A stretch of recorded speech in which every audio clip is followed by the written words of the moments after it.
Suscríbete a nuestro canal CBC Play y activa las notificaciones. 3030, Edgardo Melgar en vivo, comienza ya.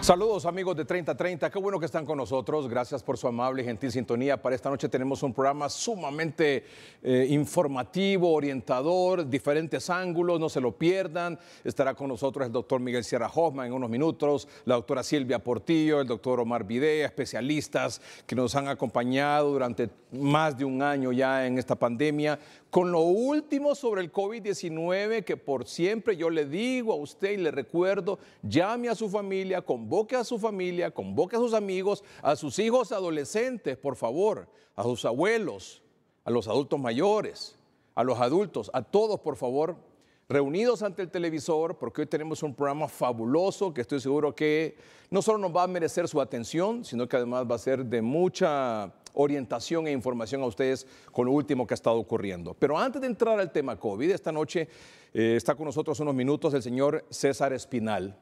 El señor César Espinal es el coordinador del Observatorio de Investigación del Consejo Nacional Anticorrupción, el CNA. Muchas gracias por acompañarnos esta noche. Muy buenas noches, Edgardo, y a toda la teleaudiencia. El día de hoy nosotros nos encontramos aquí para compartir con la ciudadanía que el día de mañana, como Consejo Nacional Anticorrupción, estaremos trasladándonos hacia el Congreso Nacional en una caravana vehicular que iniciará a partir de las 10 de la mañana para presentar una iniciativa de ley ciudadana, misma que tiene como objetivo la derogación del decreto 120 de 2013, que es el contentivo de la ley orgánica de la sede.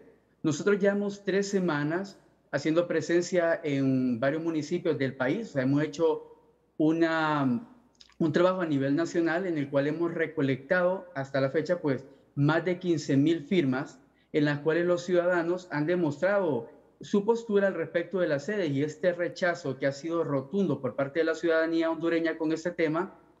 El día de mañana lo estaremos trasladando ante el Congreso Nacional, ya que la ley establece que es uno de los mecanismos de participación ciudadana para hacer valer lo que es la voluntad soberana, y aquí también hacemos ese llamado a la ciudadanía para que pueda acompañarnos y acuerpar esta caravana en la cual estaremos nosotros a partir de las 10 llegando al Congreso Nacional, sobre todo para poder empoderar lo que es la presencia de la ciudadanía hondureña y que así los diputados puedan realmente cumplir con ese trabajo y esa misión que tienen de representar al soberano. Esto nosotros lo hacemos basados en los principios de participación ciudadana y representatividad que evoca lo que es la voluntad del pueblo. Hemos estado, como le comentaba, a nivel nacional en estas últimas 3 semanas, y esto ha nacido a partir de un estudio que desde el Observatorio de Política Criminal Anticorrupción del CNA hemos publicado el pasado 28 de junio, denominado como los pecados capitales de la sede, donde de manera muy determinante hemos podido establecer cómo aspectos jurídicos y económicos han sido analizados y que son lesivos para la sociedad hondureña con el establecimiento de estas zonas. Sí, dígame, abogado Espinal, entiendo que la convocatoria fue a la ciudadanía para que firmara también esta solicitud de derogación de la ley de la sede, y fue también a los candidatos presidenciales de los distintos partidos políticos, ¿correcto? Por supuesto. Y en ese sentido, perdóneme, y en ese sentido, abogado Espinal, ¿qué candidatos presidenciales firmaron esta petición que hará mañana el CNA ante el Congreso Nacional? Bueno, tuvimos presencia durante estas 3 semanas de candidatos presidenciales. Estuvo Salvador Narrala, estuvo también Milton Jiménez, también representantes del Partido de Alianza Patriótica, y de ahí de los demás partidos, más que todo, tuvimos presencia de candidatos a diputados, candidatos a alcaldes, incluso como estuvimos en ciudades como Ceiba, Copán Ruinas, se hicieron presentes algunos miembros de estos partidos políticos que van aspirando a candidaturas de diputación y municipios, alcaldías. Sí, sí. Yo considero que es importante porque los alcaldes han sentido, ¿verdad?, con suma preocupación ese tema de la sede, ya que se ha logrado comprender que con el establecimiento de una sede le resta lo que es tanto espacio territorial a un municipio y sobre todo la autonomía de los municipios, que se va a ver vulnerada. Una vez que ya reciba esta solicitud de derogación de la ley que le da vida a la sede, ¿Qué esperan ustedes que ocurra en el Congreso Nacional? Bueno, en primer lugar, ¿verdad? El reconocimiento de lo que es la voluntad del ciudadano. Sabemos que este proceso tiene como parte que la Secretaría del Congreso debe trasladarlo al Registro Nacional de las Personas para poder cotejar y validar cada firma, más de 15.000 firmas. Una vez se haya hecho este cotejamiento por parte del registro, es devuelto a la Secretaría General del Congreso Nacional y es ahí donde se nombra a una comisión especial de dictamen para que pueda ser discutida en el Pleno. Y bueno, lo que nosotros esperamos, tanto como Consejo Nacional Anticorrupción, en representación de la sociedad hondureña y la ciudadanía, pues que se ha visto lanzada este proyecto, esta iniciativa que promovió el CNA, esperaríamos que los diputados tomen conciencia y, como le dije al inicio, realmente puedan cumplir con ese papel de representatividad del pueblo hondureño, tomando en consideración lo que la ciudadanía les está manifestando a través de esta iniciativa ciudadana, un rechazo rotundo a la implementación de la sede. Entonces, aquí vamos a ver de parte de quién están realmente los diputados. Si de los grupos de poder, si del mantenimiento del status quo, o realmente están del lado del pueblo que les ha elegido en los procesos electorales. Muy bien. Gracias, abogado, por acompañarnos esta noche, darles los detalles de esta actividad que desarrolla el CNA mañana. ¿A qué hora sale de la sede del CNA rumbo al Congreso Nacional? Bueno, estaremos desde muy temprano ya, ¿verdad?, reuniéndonos, y a partir de las 10 de la mañana iniciamos esta caravana vehicular desde el Consejo Nacional Anticorrupción hasta el Congreso Nacional. Importante mencionar que se estarán trasladando desde muy temprano personas desde varios municipios del país. Ya vamos a contar con presencia de personas de Ceiba, de la zona de Copán, de la zona de Olancho, de la zona del Paraíso, que ya han manifestado la anuencia a esta actividad y que harán presencia el día de mañana para acompañar esta iniciativa ciudadana que será presentada ante el Congreso el día de mañana. Muy bien. Gracias, abogado, por acompañarnos y explicarnos en detalle qué es lo que va a ocurrir mañana y qué es lo que espera el CNA luego de presentar esta solicitud de derogación de la ley de las sedes. Muchas gracias. Muy amable. Buenas noches, muchas gracias. Gracias a usted. Bueno, hablando del Congreso Nacional, el presidente del Congreso Nacional, el doctor Mauricio Oliva, en su cuenta de redes sociales ha dicho esta tarde lo siguiente: 1 de 3. En todos los momentos difíciles que el país ha pasado últimamente, el Congreso siempre ha estado en la disposición de discutir y aprobar lo que se ha requerido para atender la emergencia de salud y recientemente para evitar cualquier crisis energética. 2 de 3. De igual forma, manifestamos nuestra total disposición de someter a discusión y aprobación todo lo que sea necesario para garantizar un proceso electoral transparente, que goce de la credibilidad de todos los sectores y en especial de los que ejercerán el sufragio. Destaco ahí algunas palabras. De igual forma, manifestamos nuestra total disposición, es una palabra clave ahí, disposición de someter a discusión y aprobación. Ya cuando dice discusión y aprobación, no está hablando solo de discusión, sino que de aprobar. Es importante destacar esa palabra, aprobación, porque no solo dice discutir, sino que dice discutir y aprobar. Todo lo que sea necesario para garantizar, esa palabra es clave, garantizar un proceso electoral transparente, otra palabra clave, que goce de credibilidad, otra palabra clave, de todos los sectores y en especial de los que ejercerán el sufragio. No dice ejerceremos. Bueno, pero ejercerán el sufragio. Muy bien. Y 3 de 3, me imagino que el doctor Oliva también va a ejercer el sufragio.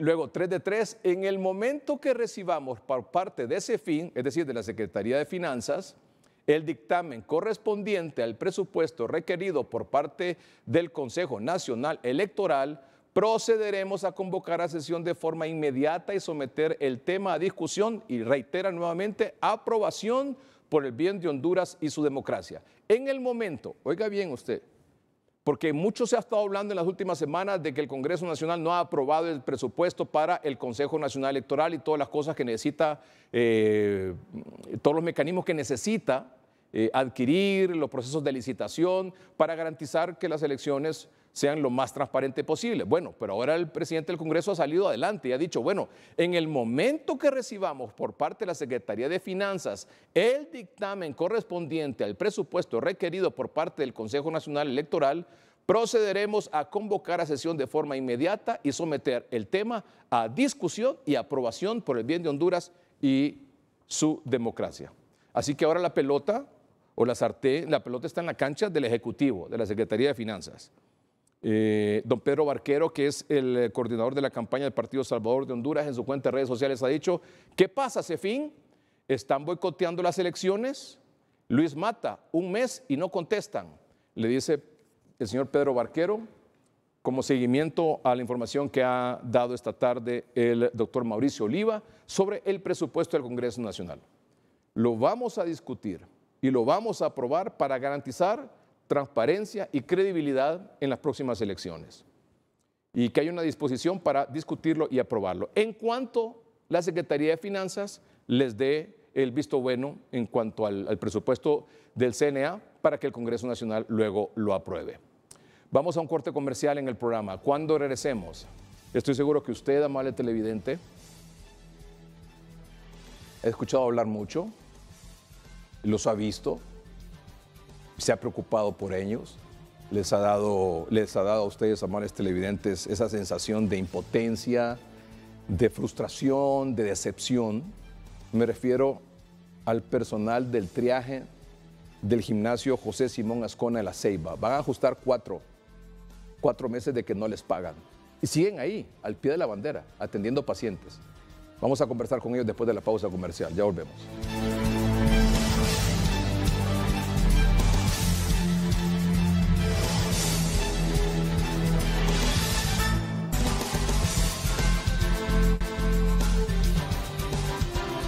Estamos en compañía esta noche aquí en el estudio de la doctora Silvia Portillo. Doctora, gracias por acompañarnos. Normalmente la doctora está acompañándonos siempre los lunes en el noticiero hoy mismo. Hoy está aquí en 3030 por varias razones, pero una muy especial que más adelante yo les pido por favor que estén atentos porque ella nos va a decir por qué está aquí esta noche. Doctora, gracias por acompañarnos. Muy buenas noches, licenciado, doctor Videa.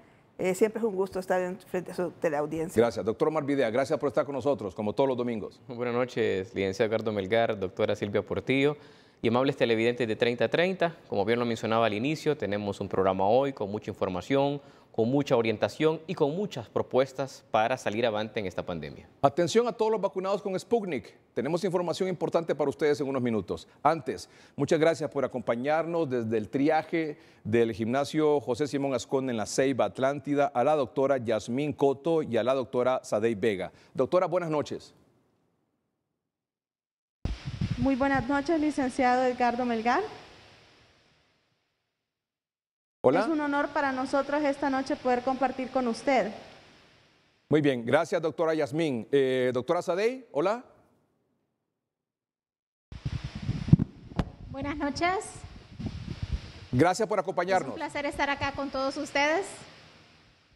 Gracias a usted por invitarnos. Muy bien. Doctora Yasmín Coto, díganos a nuestros amables televidentes, allá en La Ceiba, aquí en Tegucigalpa y a nivel nacional, ¿dónde están ustedes esta noche? El día de hoy estamos desde el gimnasio José Simón Ascona, que es el lugar donde se encuentra el triaje y centro de estabilización para pacientes con sospecha y diagnóstico de COVID. Muy bien. ¿Ese gimnasio, ese triaje está abierto? Claro que sí, estamos atendiendo, a pesar de la situación precaria en la que estamos atendiendo emergencias. A pesar de la situación precaria, cuando se refiere a la situación precaria, cuéntenos a nivel nacional a qué se refiere cuando habla de una situación precaria. Hablamos de lo que todos ya conocemos, la falta de lo que es el pago de nuestros salarios, el cual ya cumplimos 4 meses, ya estamos entrando a lo que es el 5º mes.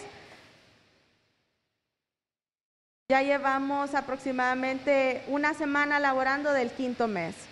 Oh, cumplieron ya 4 meses y una semana que no les han pagado su salario. ¿Y qué razón les dan? ¿Qué excusa les dan? ¿Qué les han prometido algo? ¿Qué les dicen, doctora? Hasta el momento, pues, hemos tenido ciertos acercamientos con las diferentes autoridades. Nos han dicho por parte de Gobernación que están pendientes ciertos informes, mas sin embargo, por medio de la alcaldía, nos dicen de que esos informes ya fueron enviados y lo que están esperando es el desembolso. Al final desconocemos cuál de las dos partes es la que se encuentra pendiente. Y al final ese, que se entiendan es problema de ellos, no es problema suyo. Claro, al final viene a ser problema suyo y del personal porque no les pagan. Pero ¿quién les paga? Y que se entiendan entre ellos, ya es asunto de ellos. O sea, al final usted lo que necesita es que le paguen, ¿verdad? Su salario mensual. Así es, pues lamentablemente somos nosotros los que pagamos las consecuencias y en este momento que estamos con ciertas limitaciones para las atenciones, pues es el pueblo ceibeño el que también está corriendo con las consecuencias. Así es, así es. Doctora, con mucho pesar, usted dio su testimonio hace algunos días en el noticiero ahí mismo, perdió un hermano en medio de estas circunstancias tan difíciles. Usted se lamentaba de no haber tenido los recursos económicos para apoyarlo y entiendo que su padre está con COVID esta noche. Así es, pues el pasado 28 de junio falleció lo que es mi hermano. Lamentablemente ya no teníamos más recursos para poder apoyarlo como hubiésemos querido. Y pues hace 3 días mi papá empieza con sintomatología sugestiva y pues está ingresado en este momento con sospecha de COVID, porque todavía estamos pendientes con el resultado del PCR. Pero los síntomas clínicos son de COVID. Sí, son sugestivos de COVID. Muy bien. Doctor, usted me dice que están atendiendo las emergencias. ¿Están atendiendo solo las emergencias en el triaje? Así es, estamos atendiendo únicamente emergencias. ¿Por qué, doctora? Es una medida de presión que hemos tomado como equipo con el propósito de que se agilicen las autoridades, que se pongan de acuerdo para que ellos puedan entregar en tiempo y forma la documentación pertinente y que nosotros podamos recibir lo que es el salario. Nos queremos hacer sentir un poco ante la comunidad también. Claro, y es entendible. ¿Cuál ha sido la respuesta de la comunidad, de la población, incluso hasta de los mismos pacientes, doctora? Oh, ha sido increíble, licenciado Melgar. No ha habido un día que no recibamos una muestra de cariño aquí en el triaje y también en los diferentes establecimientos de salud en los que tenemos personal laborando, porque tenemos que entender que el programa Fuerza Honduras no solo es triaje José Simón Ascona, sino que también tenemos personal laborando en el Centro de Salud Metropolitano, en el Centro de Salud de Corozal, en el Centro de Salud de Sambo Creek, y también tenemos personal que hace la contención con brigadas médicas casa a casa. La población ha sido amorosa y ha sido generosa. Nos ha llevado sus muestras de cariño no solo al triaje, sino también a los diferentes centros de salud. Sí. Dígame, ¿y el personal adicional al del triaje que usted refiere, el personal de centros de salud y el personal de brigadas también tienen problemas con su salario? ¿También les deben 4 meses y 1 semana de salario? Así es, licenciado. Déjeme le explico un poco. Nosotros somos 73 empleados que somos contratados bajo la modalidad Fuerza Honduras. Este fue un programa que surgió como iniciativa del presidente Juan Orlando Hernández con el propósito de proteger y contener a las diferentes comunidades, realizando centros de estabilización y triajes y fortaleciendo los centros de salud primarios con la contratación del personal sanitario. Es decir, que en cada municipio se iba a abrir un centro de estabilización y se iba a fortalecer el establecimiento de salud primario que ese municipio tenía. Entonces, aquí en La Ceiba se contratan 73 empleados.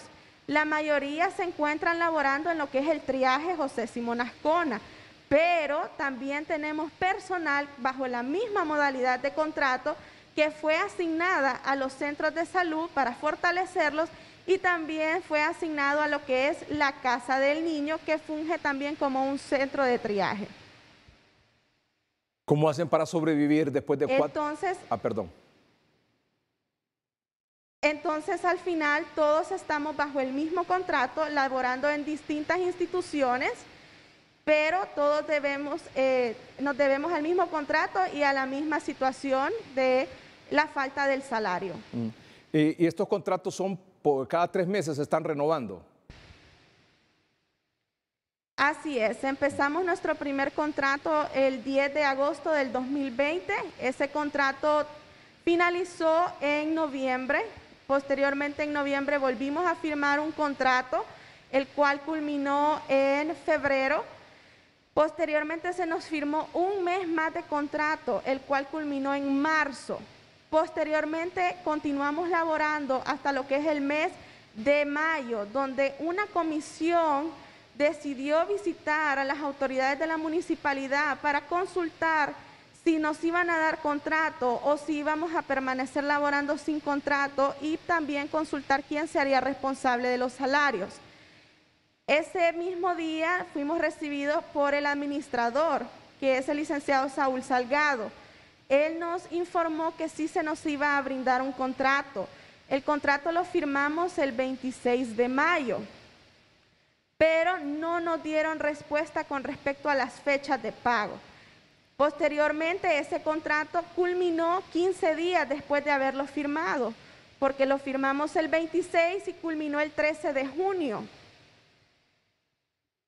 Posteriormente, no hemos tenido respuestas de un nuevo contrato, no hemos tenido respuestas de fechas de pago, y hasta este momento, pues se nos adeudan esos 3 meses, más lo que es el mes de junio a julio, y ahorita estamos empezando ya lo que es el mes que va de julio hacia agosto.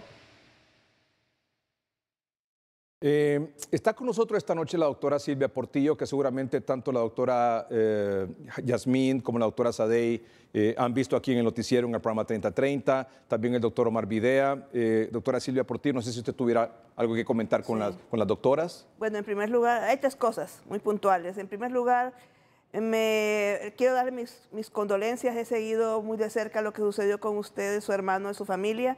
Y usted representa a esa generación joven que está sacando la casta por la población hondureña y por su propia familia. Aún con dolor, aún con pesar moral, están ahí atendiendo a la gente con todo el profesionalismo que pues los está caracterizando. En segundo lugar, me parece muy asombroso lo que está sucediendo. No cabe en mi mente, y yo he trabajado ya muchos años en el sector público y no entiendo cómo es posible que en calamidad sanitaria nacional haya un grupo de personas que no estén teniendo su salario para sostenerse y continuar apoyando y trabajando en favor de la población, y además que la población en este momento, por este motivo, se encuentre sin recibir a satisfacción, a plena satisfacción, la atención que se debe, especialmente porque estamos viendo cómo eso está impactando en el colapso de la atención en los diferentes triajes a nivel nacional, porque la gente se desplaza a buscar ayuda y en los hospitales. Y en tercer lugar, yo quisiera preguntarles cómo están haciendo realmente con insumos, porque ya entiendo que ustedes, no sé, a nivel personal creo que cada uno ha buscado cómo hacer préstamos, cómo agenciarse el transporte, etcétera, pero ¿cómo hacen ustedes si no les están pagando a ustedes? Tampoco están proporcionando insumos, tampoco están proporcionando material. ¿Qué está pasando con el funcionamiento del triaje o de los triajes? Muy buenas noches, doctora. Permítame responderle. La alcaldía municipal es la que ha firmado los contratos con nosotros. Entonces se supone que él es nuestro empleador. Pero quien se ha encargado de hacer la gestión de insumos, de equipo de protección personal, de las pruebas, pruebas rápidas, pruebas de antígeno, incluso las pruebas de PCR, ha sido la región sanitaria. Ellos son los que nos abastecen de medicamentos. No han hecho falta los medicamentos, gracias a Dios. A pesar de todas las dificultades que se tienen, tenemos medicamentos y equipo de protección. Muy bien. Doctor Videa. Bueno, en primer lugar, solidarizarme con ustedes, admirable trabajo sin duda alguna, y es una evidencia más lo que ustedes han relatado de lo que hemos visto durante la pandemia, una falta de capacidad administrativa, donde la Secretaría de Salud y el Estado como tal no ejerce la responsabilidad que le corresponde. Pienso que en este momento el estar derivando los procedimientos a nivel de las alcaldías no ha dado resultado. Necesitamos procedimientos más expeditos, como se hace con nosotros, que somos empleados del área de la salud y que dependemos directamente de la Secretaría de Salud. Es admirable y ustedes entenderá la población que no se requiere solo de aplausos, porque de aplausos y de reconocimiento no se vive. Son 5 meses sin recibir un salario, que no se le puede llamar más que una irresponsabilidad, lo que han demostrado los que ahora nos dirigen. Entonces, realmente hacer el llamado enérgico, porque hay personas que no están recibiendo la atención, porque tienen que ustedes tener que reducir.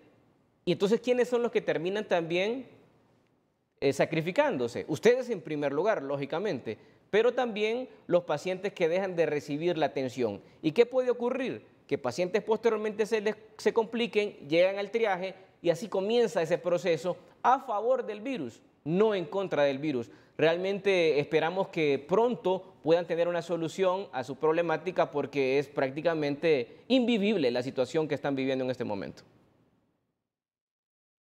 Muchas gracias por sus palabras. Solamente quisiera decirle algo. Cuando nosotros nos hemos reunido con las personas que son las autoridades de esta ciudad, nos explican que a través de la Secretaría de Salud es un poco difícil que nos paguen, porque cada entidad del Estado tiene establecido un presupuesto. Entonces eso es lo que lo hace un poco engorroso, el hecho de que nos puedan pagar a través de Secretaría de Salud. Yo quisiera hacer una observación pública sobre este asunto. O sea, miren, yo he visto, todos hemos visto aquí cómo otras cosas se gestionan rápidamente, pagos urgentes que suceden por catástrofes, pero hay que entender que esta es una catástrofe sanitaria, que tal vez la gente no está saliendo a las calles a gritar de llanto, pero que aquí todos estamos con el corazón encogido de ver cómo se nos está muriendo la gente. Entonces, yo creo que es tiempo de que esas trabas que hay o esos procedimientos que se establecen y que otras veces se arreglan por emergencia, pues se pongan en práctica, porque ya son 5 meses, o sea, no estamos hablando de que 4 semanas o 2 semanas, no, son 5 meses para resolver un problema. O si es problema de alcaldía, según entendí originalmente, pues hay que hacer la transferencia específicamente para sueldos. Tal vez para otras cosas no, pero para sueldos sí. Y bueno, y la Secretaría de Salud también es su responsabilidad directa velar por el cuidado de la población. Y en este momento hay una gran cantidad de personas que no están acudiendo a los trajes, entonces hay que asumir esa responsabilidad. ¿Qué se va a hacer con esa gente si la gente que presta el servicio directo no está siendo pagada?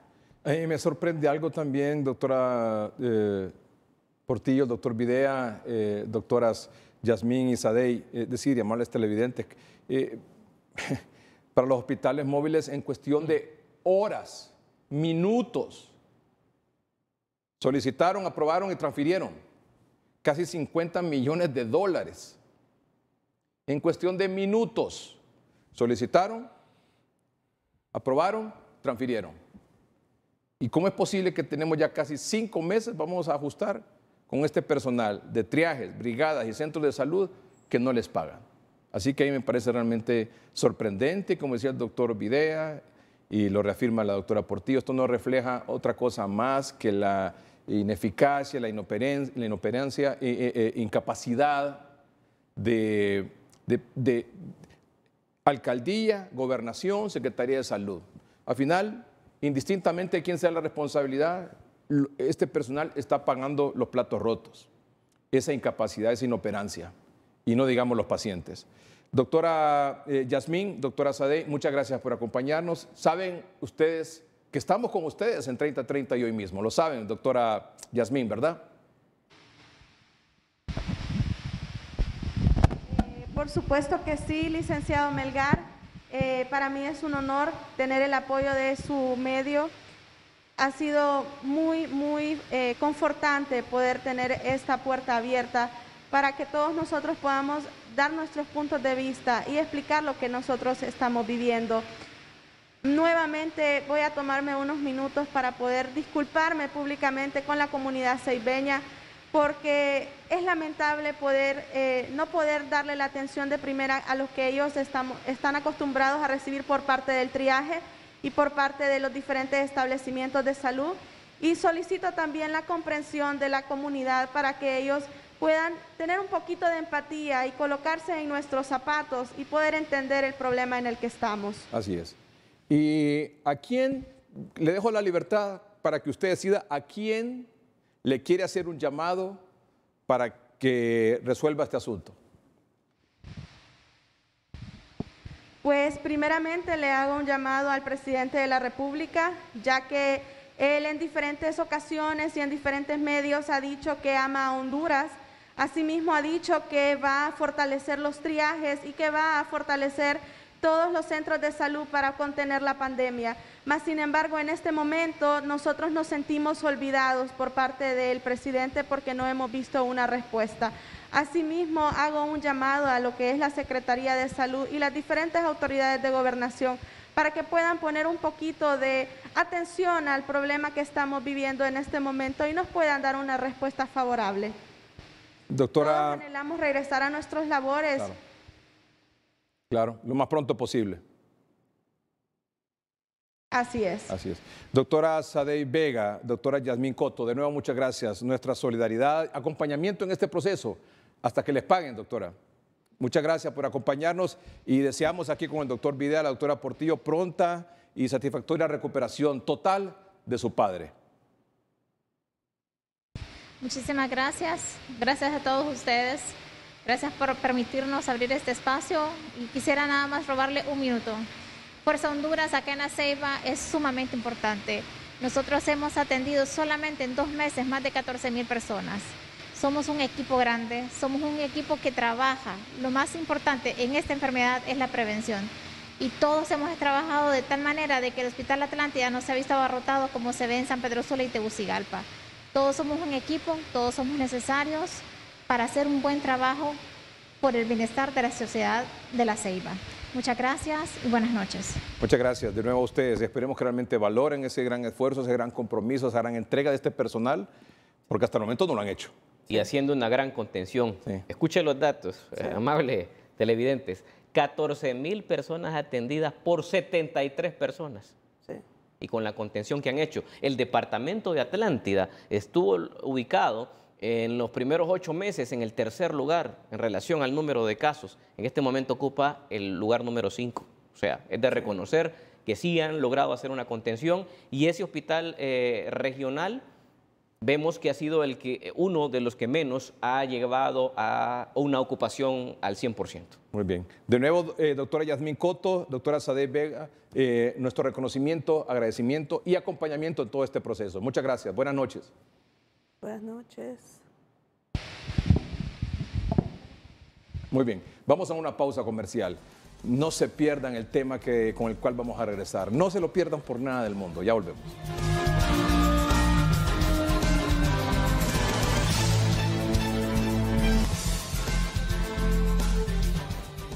El doctor Roosevelt Hernández es el director del Instituto de Investigación y Evaluación Educativa y Social de la Universidad Pedagógica Nacional. Doctor Hernández, buenas noches. Muy buenas noches, licenciado Edgardo Melgar, y a todos los televidentes del programa 3030. Muchas gracias, doctor Roosevelt Hernández. ¿Podemos estar los tres? Igual como estamos conversando con las doctoras, para que también el doctor Videla y la doctora Portillo puedan intercambiar alguna opinión, alguna impresión con el doctor Roosevelt Hernández. Muchas gracias. Muy bien. La gran pregunta que se hace todo mundo, doctor Hernández, en el sistema educativo nacional, primario, educación secundaria, a nivel universitario, la pregunta es, ¿se vuelve a clases semipresenciales o presenciales en 2021, sí o no? Hay que ser contundentes y realistas. No se va a regresar al sistema educativo semipresencial o presencial este año 2021 de manera legal. Sí hay centros que de manera, clandestinas, que están haciendo educación semipresencial, pero educación semipresencial no lo habrá. ¿Por qué? Porque no tenemos las condiciones de la vacunación de los 71,000 docentes. Suponiendo que se genere el proceso de vacunación, esto se hará posible en agosto, septiembre con la segunda dosis y luego hay que esperar 3 semanas, llegamos a octubre, finales de octubre. Luego en noviembre, de manera oficial, se nos quitan los centros educativos para entregárselos a los militares, al Consejo Nacional Electoral. Es año de elecciones. Hay que ser realistas, no va a haber sistema educativo presencial y desde mayo el Sistema Nacional de Gestión de Riesgos le puso una lápida al sistema educativo presencial diciendo no habrá presencialidad este año. El sistema educativo semipresencial o presencial murió en mayo de 2021 por cuanto no hay las condiciones ni se quieren generar las condiciones de vacunación, como ya lo dije, y las otras medidas ya dentro de los centros educativos propiamente dichos y en las casas mismas de los niños que están matriculados en el sistema educativo nacional. Entre las razones es el problema de la vacunación de los docentes. Ya usted lo explicó muy bien, primera dosis, segunda dosis, luego esperar la generación de anticuerpos, etcétera. Llegan las elecciones, ya en octubre los centros educativos pasan al control del Consejo Nacional Electoral.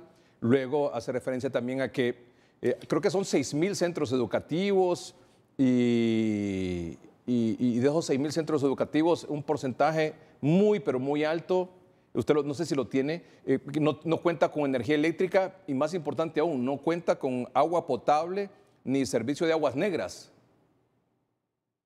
Bueno, quiero mencionar 2 elementos importantes, infraestructura educativa e infraestructura tecnológica.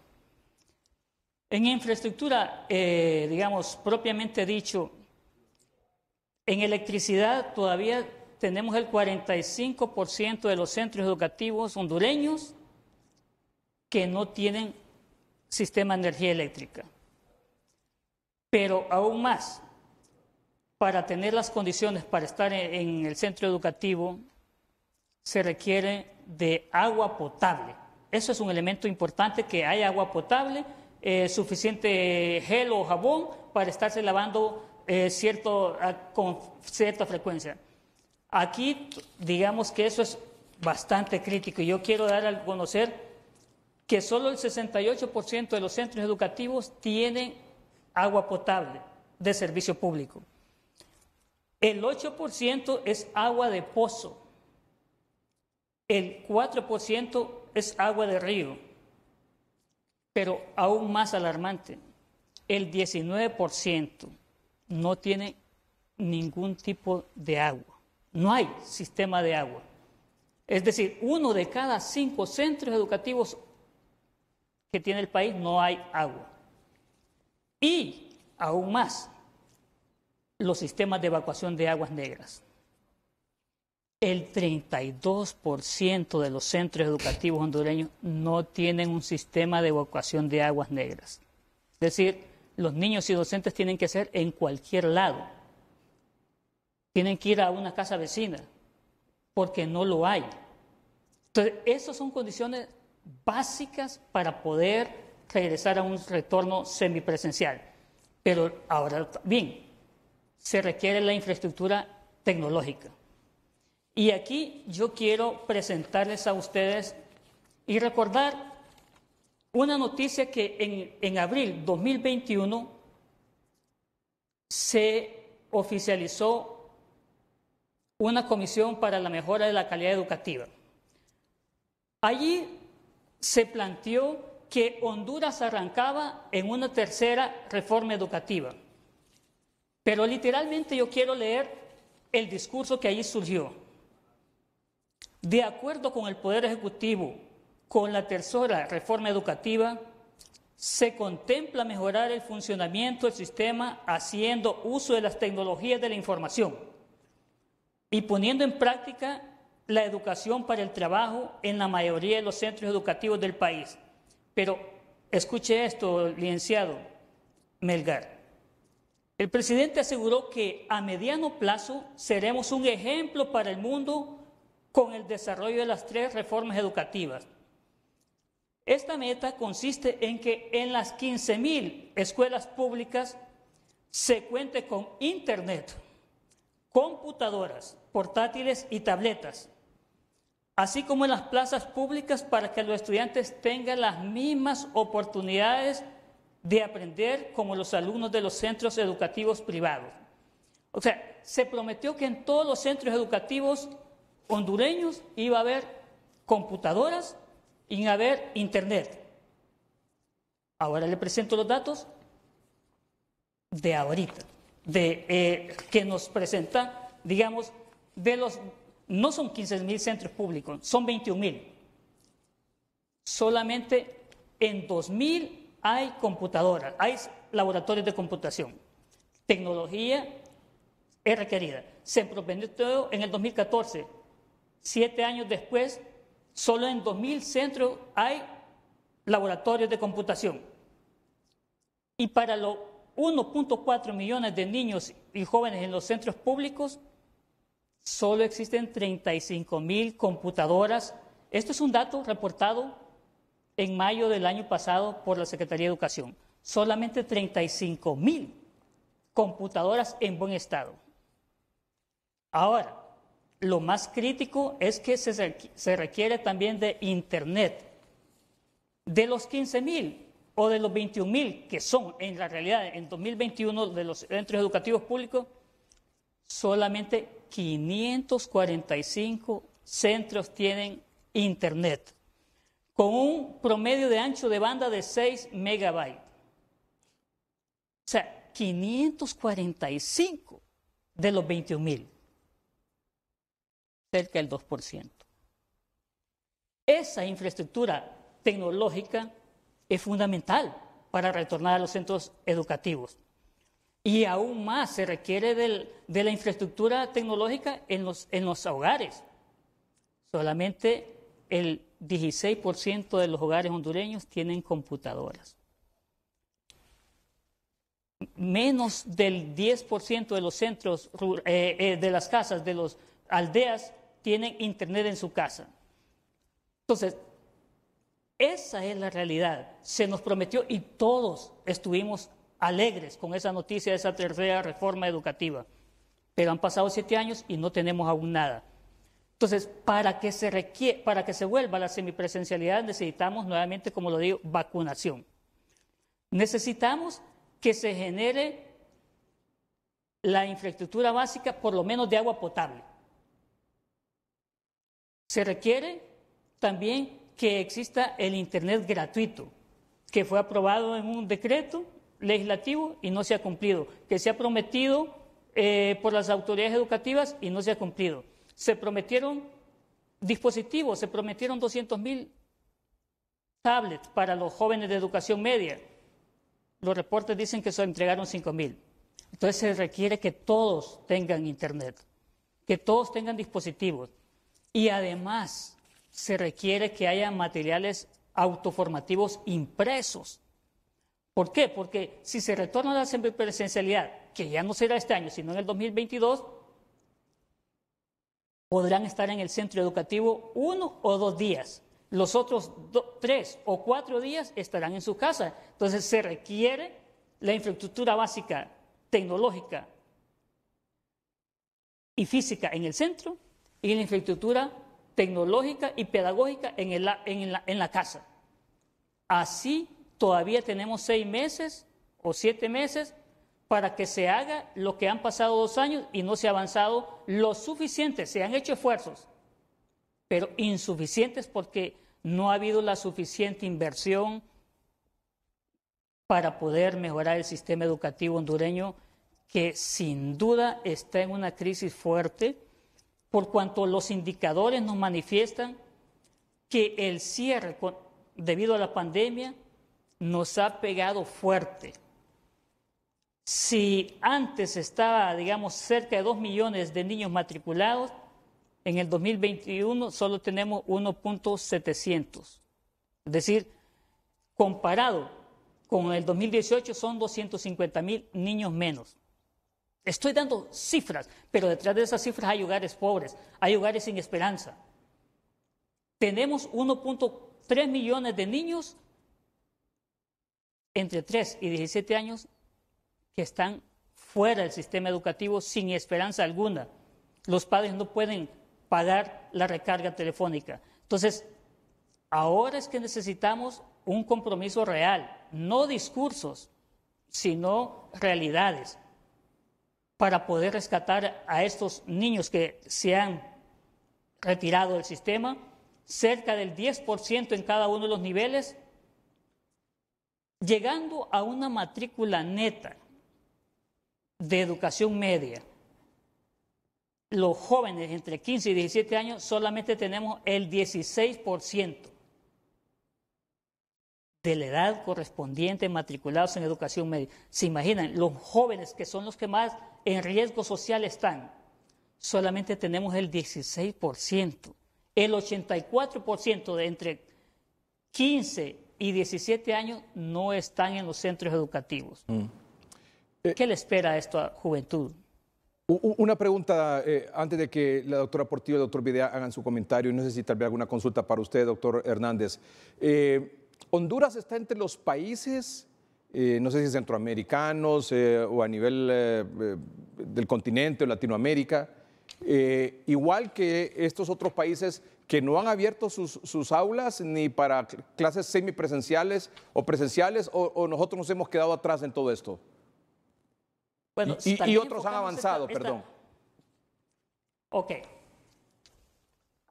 La UNESCO está monitoreando los centros educativos de todos los 210 países. En esta gráfica que presento, y que lo visité hoy, es 18, hace 2 días, es este reporte. De los 210 países, 11 aún permanecen con sus centros educativos cerrados. De esos 11, tristemente, nosotros como Honduras somos uno de ellos. Los países vecinos ya abrieron sus centros educativos, crearon las condiciones básicas, la vacunación, el internet, los laboratorios, las mascarillas, todo eso lo ha creado todos los países de Centroamérica. Nosotros, como ustedes pudieron ver, de Latinoamérica solo hay 3 o 4 países con sus sistemas educativos cerrados. Y el impacto, ya lo mencioné, matrícula en caída libre, 250,000 niños menos matriculados, 1.3 millones de niños fuera. El aprendizaje será aún más bajo en estas condiciones porque los docentes y los niños solo se comunican vía WhatsApp 1 o 2 veces a la semana y es difícil obtener aprendizajes adecuados para poder formar ciudadanos como los necesita el país, claro. Para formar habilidades laborales y para cerrar esa brecha con el mundo industrializado en el conocimiento. Sí. Bueno, yo me siento aquí como que me cayó una bomba encima. Bueno, no sé ya ni qué decir realmente. Doctor Hernández, un momentito. Doctora Portillo, doctor Videa. Bueno, buenas noches. ¿Cómo recibe usted eso? No sé cómo. Mire, me queda sin palabras. Doctor Hernández, buenas noches. Yo soy hija de maestros, soy docente de la universidad y yo ya veo qué es lo que va a pasar a corto plazo. No es aquí en una generación, no, es a corto plazo, ¿verdad? Es una catástrofe. Bueno, pero yo quiero, de todo lo que usted ha dicho, es una hecatombe, otra calamidad sanitaria, porque hay que recordar que el concepto de salud es un concepto integral, ¿verdad? Y la educación es parte, es importante. Muy bien.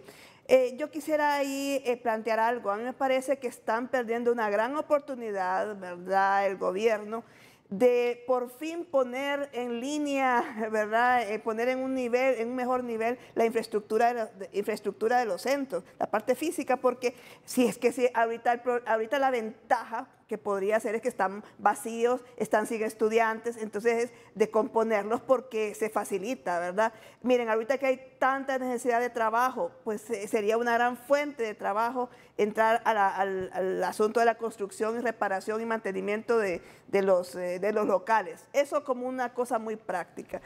Lo otro es que me parece que también se está perdiendo una grandísima oportunidad del siglo, y es enseñar y capacitar a nuestros docentes en educación, en salud. O sea, el que tenga usted agua es fundamental, el que tenga para servicios sanitarios, toda la infraestructura de aguas negras es fundamental para la higiene, pero el que el maestro sea capaz de enseñar salud sería fabuloso. Y yo creo que ese es un aspecto que ustedes tienen que colocar en su agenda, así como están colocándolo en la vacunación. ¿Por qué? Porque la vacunación es una herramienta fundamental, pero también lo es el enseñar a los niños cómo vivir su higiene para toda la vida. De este lavado de manos, yo como médico espero que salga una reducción de diarreas y de enfermedades respiratorias, así como la estamos teniendo por el uso de las mascarillas, que nos ha bajado muchísimo las gripes, y a nivel mundial en otros países establecen que ya incluso hay 2 cepas de gripe que ya desaparecieron por esto de la transmisión, de evitar la transmisión. Entonces yo le quisiera sugerir esas 2 cosas puntualmente, que ustedes coloquen en su agenda, presionar para que se les capacite en forma organizada, sistemática, a alto nivel, en cómo transmitir enseñanza en salud para toda una generación de ahora en adelante, o varias generaciones de ahora en adelante. Y lo otro, que aprovechen y que vendan esa idea de que este es el momento en que, ya que no van a volver a los recintos educativos, que aprovechen para repararlos, ya que no hay nadie ahí, ¿verdad? Pues que los reparen. Doctor Videa. Sí, realmente este programa 30-30 ha sido hoy al desnudo, ¿verdad? Al desnudo de las debilidades que se ha mostrado al inicio del programa en el sector salud. Nos vamos para educación y ahí la cosa anda igual o peor. Sin duda que esto nos está pasando factura y nos va a seguir pasando factura en diferentes sectores. Esta es una de las reales secuelas que el COVID-19 le va a dejar en el tema de la educación. Para reaperturar un centro necesitamos, como bien lo comenta el doctor Hernández, una vacunación completa de las personas, no solamente de los maestros, sino el personal de aseo, o sea, de todos los colaboradores que están en los centros educativos, al 100%. Lastimosamente, eso va parcial.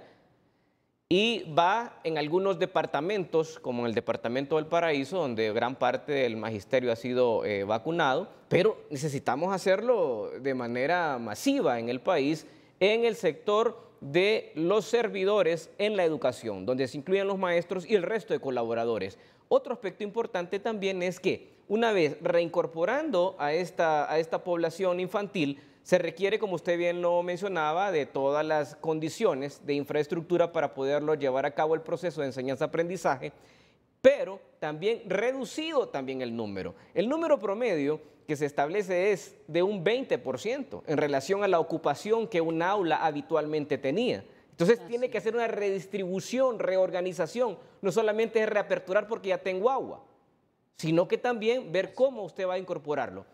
¿Quiénes son los que pueden generar una especie de protección en estos infantes? Nosotros los adultos. La mayor parte de la población en Honduras anda en promedio de 24 o 28 años. Entonces, para que tenga realmente esos padres jóvenes, que son su gran mayoría, una inmunidad, tiene que llegar la vacunación a ellos también. Y estos infantes, para que tengan una protección...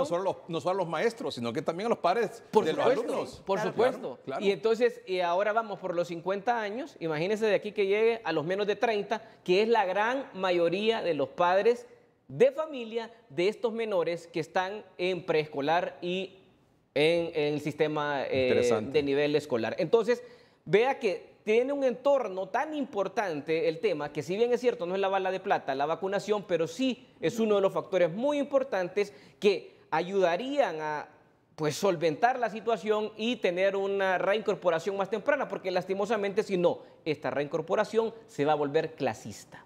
Solo los centros privados que tienen la capacidad de haber inoculado a todos sus servidores de prestación, a sus padres que están vacunados, porque han viajado al exterior a vacunarse también, y pues la población infantil que de una u otra manera vienen teniendo una especie, por lo menos en el hogar, de inmunidad de rebaño. Bueno, también hay que ver que los niños, hay que recordarlos, se ha dicho desde el principio y no ha cambiado ese criterio, son los grandes portadores, ¿verdad? Entonces, todavía Pfizer ya tiene estudios de niños de 2 a 5 años y de 5 a 12, ¿verdad? Pero todavía eso no se plantea. Y creo que lo que dice el doctor Videa es correcto. O sea, hay que plantearnos que las medidas tienen que ser integrales. Y en este caso, la integralidad va a cursar por poner al sector salud junto con el sector educativo en un abordaje general en el que proteja a todos los individuos, tanto por la parte de la vacunación, la sanidad, la higiene, como también por el cerebro, la cabeza y la educación, para que la próxima pandemia, que seguramente va a venir, eso ya lo dicen, no nos agarre como nos agarró esta, ¿verdad? Muy bien. Tenemos que despedir este segmento. Nos quedamos un minuto con usted, doctor Hernández, para su comentario final, su propuesta final. Estamos de acuerdo con el planteamiento de la doctora Portillo y del doctor Videa, que se requiere la vacunación para toda la comunidad educativa, no solo para los docentes. Pero es el momento en que la población hondureña decida por quién va a votar. Y hago este llamado político porque son los distintos gobiernos que han abandonado el sistema educativo. Es ahora para que los hondureños votantes no voten por los que les prometen, que les van a poner agua, que les van a poner lo otro, que les van a dar computadora. Que votemos por aquellos candidatos a alcaldes, candidatos a diputados o candidatos a la presidencia que han demostrado, no que han hablado, que han demostrado el interés por el sistema educativo hondureño. Es ahora y ahorita que los congresistas deben mostrar el interés por el sector educativo ahorita, que en este mes de agosto y septiembre les llegará el presupuesto general de la República, del Ejecutivo. Allí vamos a ver si hay interés por mejorar la infraestructura física, mejorar la infraestructura tecnológica. Si sigue con el mismo presupuesto, debemos saber que no están interesados por el sector educativo, por los hogares, por esos hogares en aquellas comunidades remotas que solo los van a visitar para el voto o que les compran por algo pequeño para el voto. A ellos es que tenemos que darles educación, demostrando que hemos mejorado el presupuesto, porque si no lo mejoran ahorita, doctora Portillo, no va a haber ninguna reparación en el resto del año. No va a haber ninguna mejora tecnológica en el resto del año si no se genera esa inversión presupuestaria, pero que debe comenzar ahorita en el mes de agosto y septiembre en la aprobación del presupuesto, en la llegada del presupuesto de la República que envíe el Ejecutivo. Ahora es el tiempo que desnudemos a los políticos, sea de cualquier partido político, que no votemos por los que dicen, sino que votemos por los que han hecho algo por el sector educativo. Muy bien. En cualquier comunidad. No sigamos siendo engañados. Debemos despertar.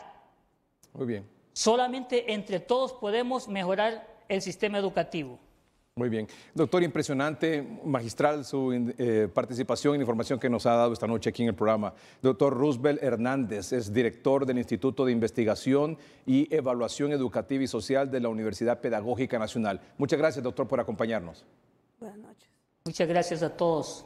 Muy bien, gracias. Vamos a una pausa comercial en el programa, pero cuando regresemos, la doctora Silvia Portillo, esta noche aquí, nos va a decir por qué ha venido hoy domingo al programa. Aparte de tener estas intervenciones, por supuesto, en el tema de salud, allá con la Ceiba, con el doctor Roosevelt Hernández, el tema educativo, pero nos va a decir exactamente, hay una aprehensión y una tremenda necesidad de explicar algunas cosas por las cuales la doctora Portillo ha venido hoy domingo aquí al programa. Y saludamos a la distancia a Victoria, Texas, al doctor Miguel Sierra Joma, que se incorpora al programa esta noche. Doctor, saludos.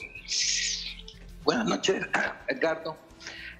Saludos a Silvia, a usted, a todo Honduras.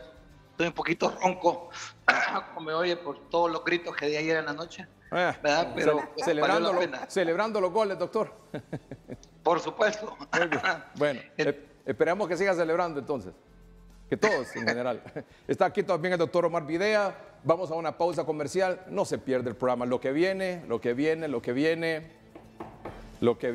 Póngase el cinturón de seguridad, por favor. Siéntese bien, acomódese. Ya volvemos.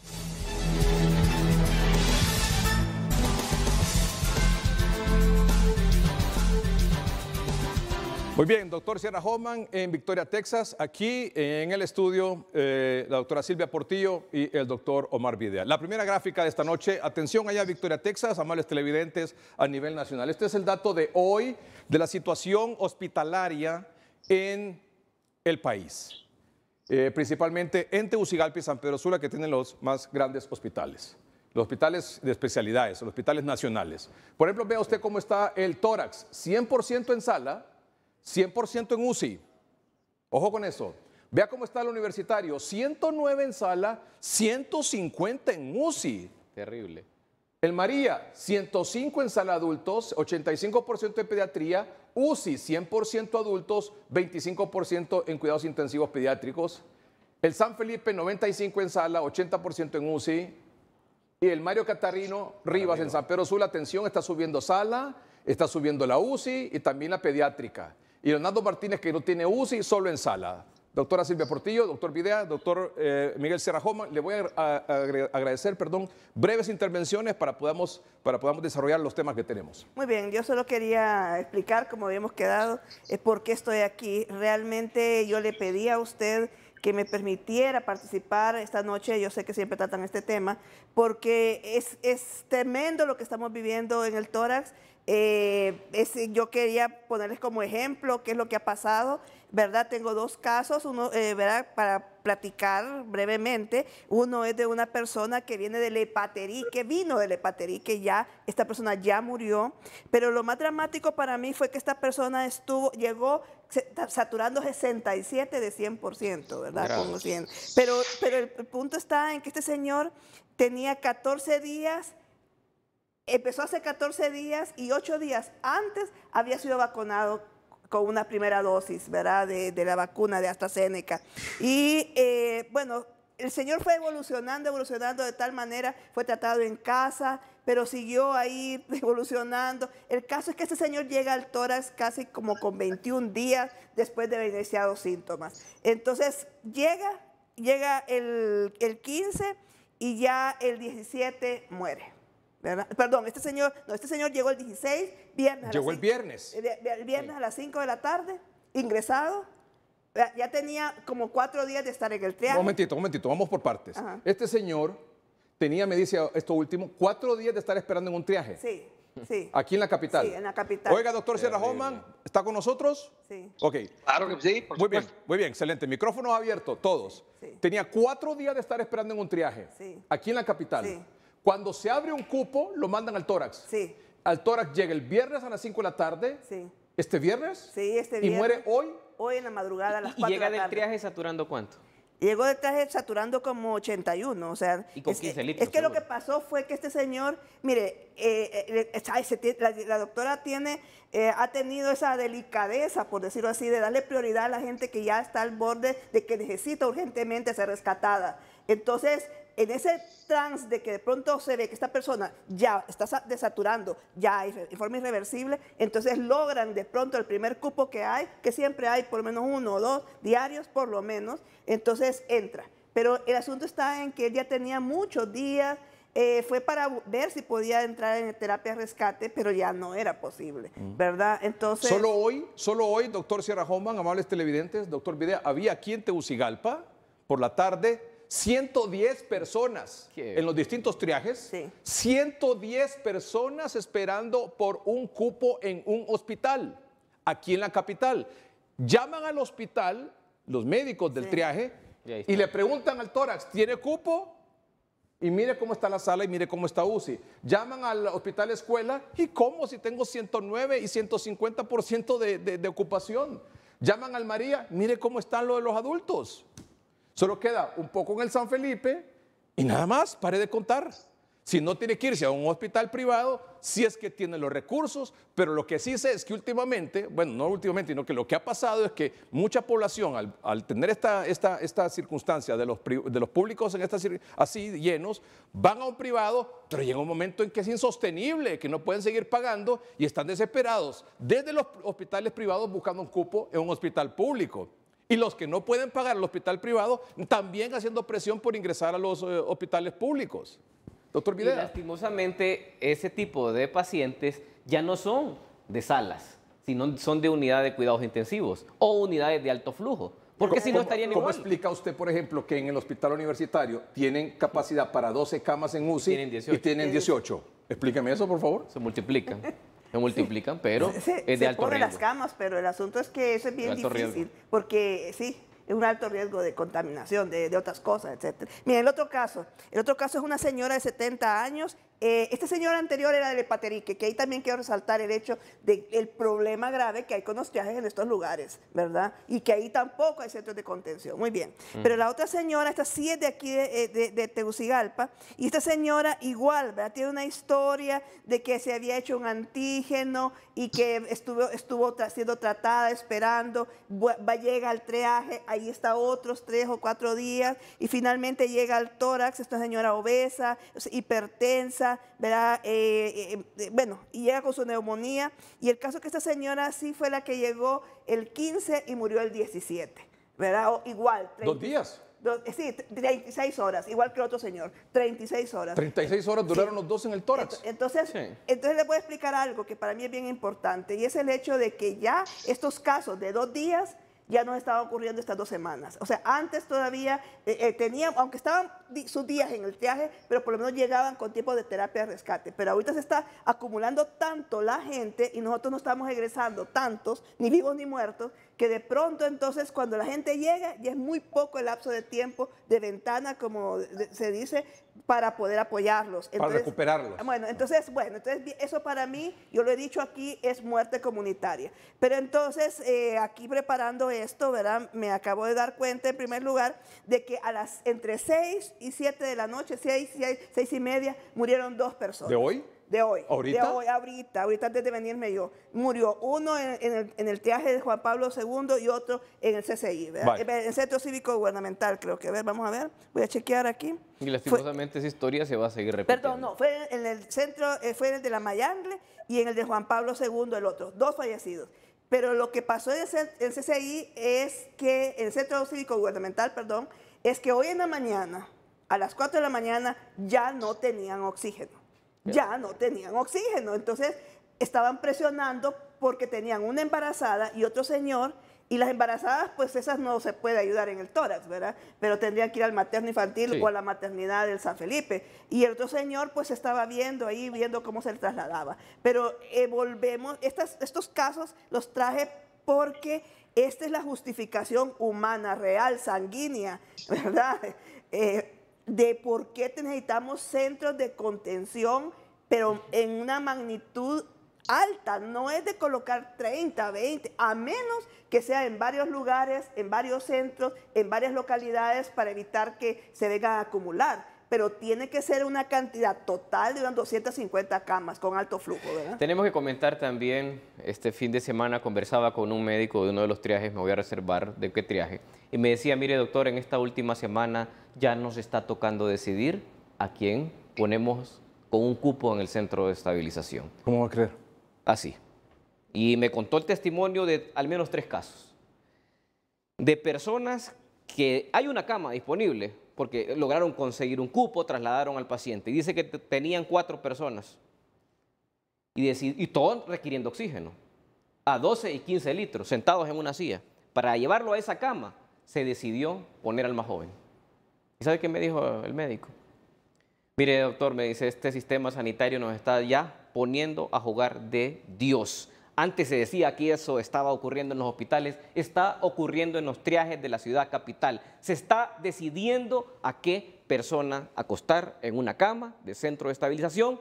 Es los más jóvenes, no es el que tiene menos requerimientos de oxígeno. Se le da la cama, por lo menos en ese centro de triaje, y yo entiendo que es colectivo, a la persona más joven. Doctor Miguel Sierra Hoffman. Bueno, esta es una fotografía de un desastre, ¿verdad? Un desastre que se pudo haber evitado, en mi opinión, y estamos al tiempo de darle vuelta a la historia.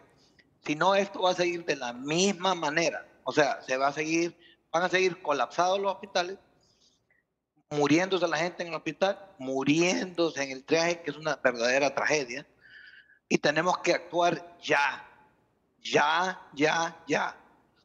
tenemos que hacer ese centro gigantesco de estabilización de 250 camas con oxígeno de alto flujo, y Honduras tiene que unirse, los médicos, todos tenemos que ayudar a esos médicos generales que están ahí. No hay que esperar más, no hay que darle más vueltas, no hay que hacer más reuniones, reuniones de 3, 4, 5, 6 horas para terminar en que decidamos en la próxima reunión. Hay que tomar decisiones ya. Esa es una fotografía de lo que va a seguir sucediendo si no tomamos el toro por los cuernos. Sí. Tengo unas preguntitas rapiditas, por favor. Los triajes desbordados, paciente requiere más de 15 litros de oxígeno, los médicos llaman al hospital y no hay cupo en el hospital. ¿Qué pasa con ese paciente? Se muere. Muy bien. La otra pregunta, ¿por qué llegan los pacientes necesitando a los triajes más de 15 litros de oxígeno por minuto? O, si están ahí, llegan a un momento de necesitar hasta más de 15 litros de oxígeno por minuto. ¿Por qué? Empieza desde el momento en que es enviado a su casa sin seguimiento, 1.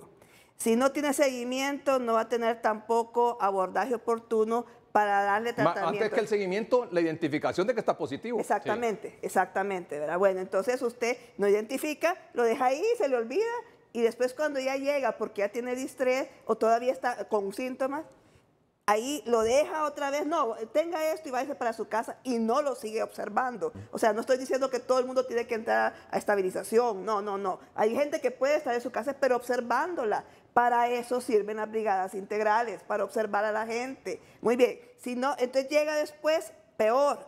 Y entonces allí es cuando se empieza a dilucidar cuánto oxígeno necesita. Entonces, si necesita solo 8 hasta 15, se le puede todavía apoyar. En el triaje. En el triaje, muy bien. Pero dependiendo también de la cantidad de pacientes que tengan en ese momento en el triaje. Exactamente, porque los triajes, yo siempre los repaso, o sea, el triaje es un concepto, el triaje no es que sea el centro, es el concepto, puede ser un centro de salud, lo que quieran, pero es decidir allí qué se va a hacer con él. Entonces, ahí en ese lugar donde se decide qué se va a hacer con él, tiene que haber oxígeno para por mientras se decide, se encuentra a qué nivel va a ir, si es que va a necesitar ir a otro nivel.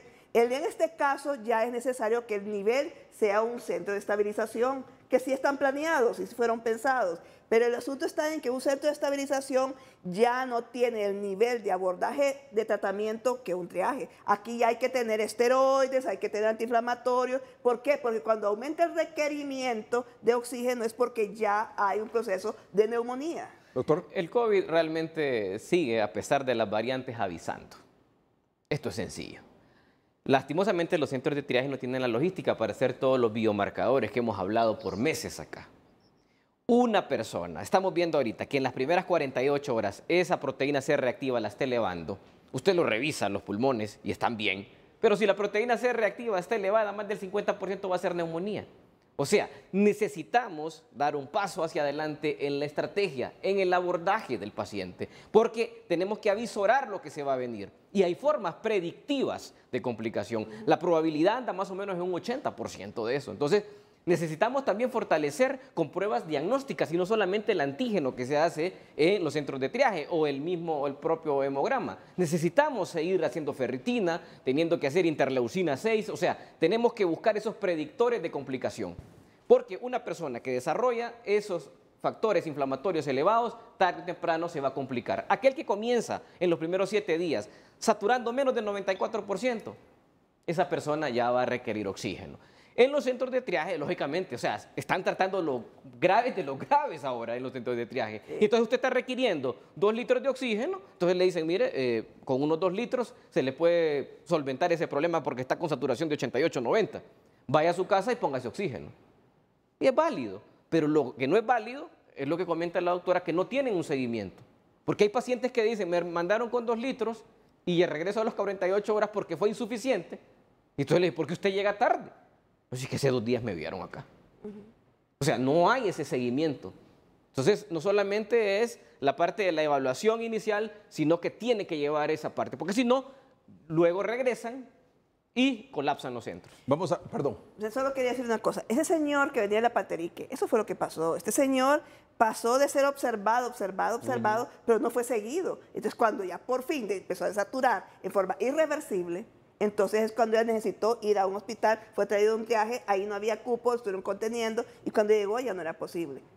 Vamos a un corte comercial. Cuando regresemos, no se pierda lo que viene. No se lo puede perder. Ya volvemos.